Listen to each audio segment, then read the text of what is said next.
On Saturday, a protest was held outside Gracie Mansion, where I live with my wife, Rama. Neither of us were home at the time. This was a vile protest rooted in white supremacy entitled Stop the Islamic Takeover of New York City. I'm the first Muslim mayor of our city.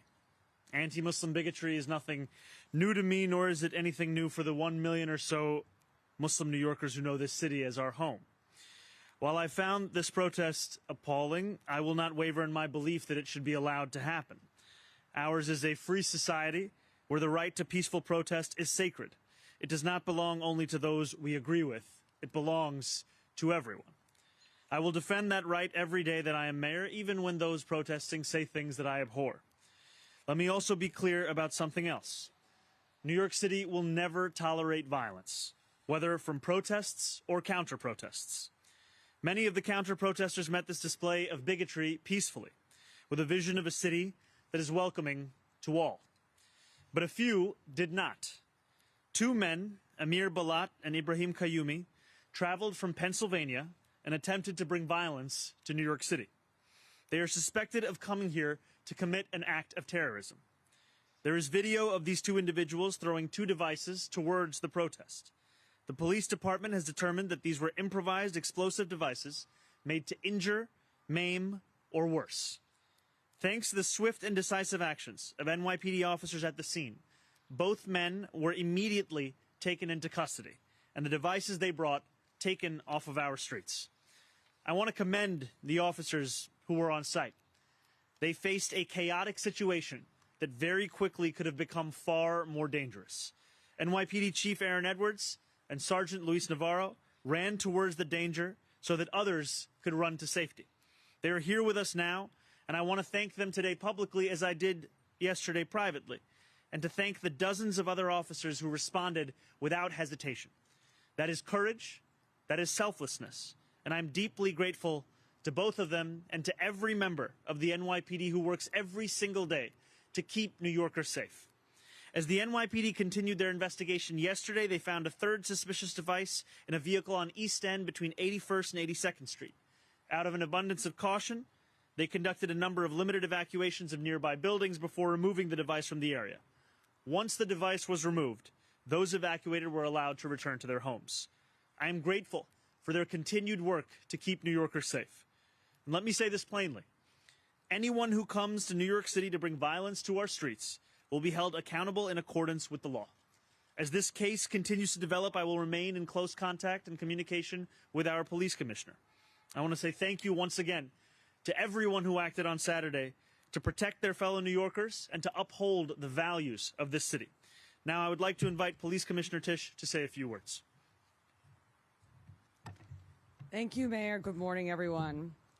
First, I will tell you that we are not at liberty to discuss many aspects of the ongoing investigation at this time due to the pending prosecution.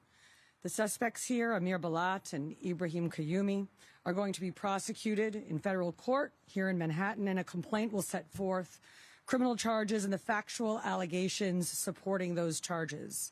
After that complaint is made public, which I expect to occur later today, I will be able to say much more about the investigation and what we have learned in this case. But it is crucial that we respect that process and not get ahead of it. That being said, I can confirm this morning that this is being investigated as an act of ISIS-inspired terrorism. I can also provide some additional information building on my remarks from Saturday evening. At that time, we were beginning to conduct preliminary analysis of two devices that were ignited and deployed earlier that day, one in a crosswalk on East End Avenue and East 87th Street, and the other on the west side of East End Avenue between East 86th and East 87th Streets. That testing was performed by the NYPD's bomb squad and FBI Special Agent bomb technicians in consultation with an FBI chemist. Preliminary test results determined that these were not hoax devices nor smoke bombs. They were improvised explosive devices that could have caused serious injury or death. Part of our initial investigation was to determine what energetic substance, if any, was used in the two devices, and our analysis showed that one of the devices deployed by the subjects contained the substance triacetone triperoxide, known as TATP. Now, TATP is a dangerous and highly volatile homemade explosive that has been used in IED attacks around the world. Our bomb squad then rendered safe both devices. And as of now, explosive evidence samples are being sent to an FBI lab for further testing.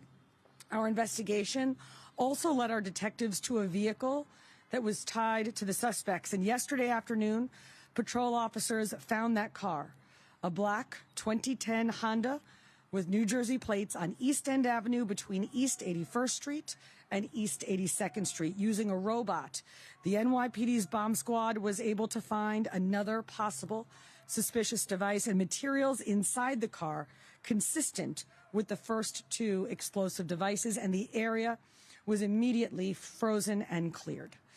A limited evacuation of certain floors and certain nearby buildings was conducted while the officers secured the vehicle and removed this third device, which was transported to Rodman's neck for further testing. This third device tested negative for explosive material. Once the scene was secure and deemed safe, residents were allowed to return to their homes.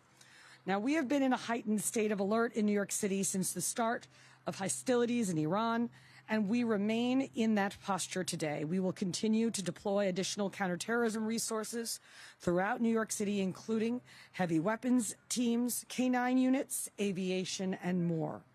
The NYPD is vigilant and determined in our unceasing efforts to ensure the safety of this city and the security of its 8.5 million residents. We also cannot lose sight of how serious this situation was. The last time that an IED targeting people was deployed in New York City was in 2017 when Akayed Ullah detonated a device strapped to his torso in the pedestrian underpass connecting the Port Authority bus terminal and the Times Square subway station. No one other than the attacker was injured in that incident, and once again, we were fortunate that the devices used this weekend did not cause the kind of harm that they were certainly capable of causing. But luck is never a strategy. Devices like these have the potential to cause devastating harm, which is why the NYPD does thorough counterterrorism investigations and treats every incident of this kind with the highest level of urgency and care. And it is why we remain vigilant. The safety and security of the entire city ultimately rests on the judgment and the courage of the men and women of the NYPD. And on Saturday, we saw that in its truest form. When those devices were ignited in the middle of a crowded protest, officers did not step back, they stepped forward. With me today are two of those officers, Assistant Chief Aaron Edwards and Sergeant Louis Navarro, who ran toward a lit IED without hesitation and without regard for their own safety, acting as police officers do on instinct and training to protect people they did not know and would likely never meet. Moments like that remind us what policing truly requires, because behind every counterterrorism operation, every bomb squad response, every emergency call that sends officers running towards danger, there are human beings who make the decision to step forward when others are running away. Chief Edwards has been a uniformed officer for nearly 23 years. He is, as of December, our newly minted borough chief in Manhattan North. Chief Edwards joined this department after witnessing the heroism of NYPD officers on September 11th. And on Saturday, we saw that same spirit carried forward in the way that he responded. Sergeant Navarro has spent the past 11 years serving the city he grew up between Puerto Rico and New York, eventually settling in Washington Heights and the Bronx, and joined the NYPD after a close friend encouraged him to take the exam. On Saturday, he and Chief Edwards responded with the calm judgment and professionalism that situations like this demand. Together, they represent the dozens of cops who were safeguarding that protest Saturday afternoon, and the nearly 35,000 members of this department who stand watch over New York City every day. Our entire city owes all of them a debt of gratitude, and although I've said it to them many times already, I will never tire of it. Thank you for your service. We'll now take some questions. All right, thank you, everyone. We have time for a few questions. We'll start with Jake, AP, right here. Right here. Sorry, we have a microphone, too? I know you can't really go into so much detail at this point, but given that you are saying this is an act of ISIS-inspired terrorism or being investigated, can you give us? Sorry, could you just speak up a little bit more? Yeah. Can you just give us any sense as to what information you may have to indicate that this is, possibly ISIS-inspired? Also, the commissioner mentioned the heightened state of alert related to the war in Iran. Any indication at this point that there's a connection? And then just also, do you know why they wanted to come to New York in this protest in particular? So I'll pass this over to our commissioner to answer some of the specifics. So, Jake, at this time, we do not have any information that connects this investigation to what's going on overseas in Iran. As to the other questions that you posed, I don't want to say anything that could introduce prejudice into the prosecution or do anything that will make the prosecutors' jobs more difficult. What I can say is that the complaint, I expect, will be unsealed later this afternoon. And once that happens, I will be at greater liberty to discuss and answer the questions that you pose. Thank you. We'll go to Andrew Sif now. Mayor, you said you were not home at the time of this incident. Can you tell us where you were, how you learned about this incident, and what went into your thought process about why you didn't speak about this publicly either on Saturday when the commissioner did or on Sunday? So we had known that this was a protest that was scheduled for over a week, and I had known that there were precautions being taken, and I'm incredibly appreciative of the work that the NYPD both did in advance, as well as the work that we've spoken about having happened on the day and since then. My wife and I were at the New York City Sign Museum in Brooklyn at the time. We continued to be kept up to date as to what was going on both in the midst of the protest, in the aftermath of the protest. And we also wanted to ensure that we were able to address New Yorkers directly and clearly with all of the facts as we had them, especially given how fast-moving this has been. Wanted to ensure that we had all of that together. Thank you. We'll go to Catherine, CNN. Hi, good morning. Wondering if prior to the protest there was any credible threats online from these individuals, anything that you could see from their social media presence, anything like that leading up to it, that you'd know that they'd be traveling from Pennsylvania to attend this?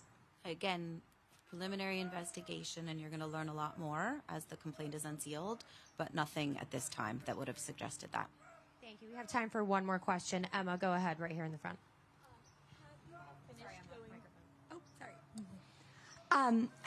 Has the team finished going through the devices of the two men associated? And also, is there anything known about a possible third individual who was with them?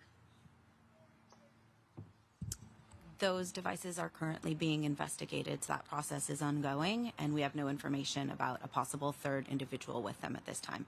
Thank you guys so much.